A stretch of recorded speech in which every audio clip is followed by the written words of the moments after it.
ஆமா, இது என்னப்பா ஜந்து? ஒருவேளை டைனோசரோ? என்னது வாய்ப்பே இல்ல.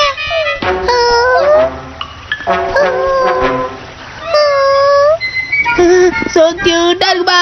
இங்க பாரு, நான் இது ஒரு விளையாட்டு விளையாடுறதுக்காக தான் கொண்டு வந்தேன். இது உனக்கு வேணுமா?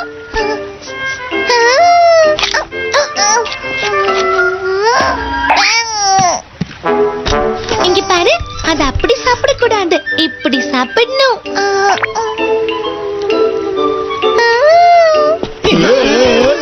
நான் அதுக்கு சாப்பாடு கொடுக்கணும். நானும் தான். சரி, வாங்க எல்லாரும் சேர்ந்து கொடுப்போம்.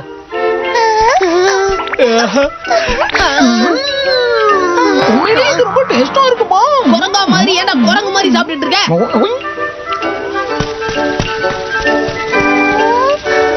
இது பாவம், இது தனியா இருக்கு போல இருக்குப்பா.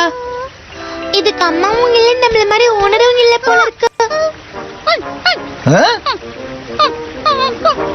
இந்த ஜந்துவை நம்ம வீட்டுக்கு கூட்டிட்டு போனோமா?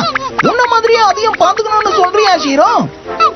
கண்டிப்பா அப்பாவும் அம்மாவும் நோ அப்படின்னு தான் சொல்லுவாங்க.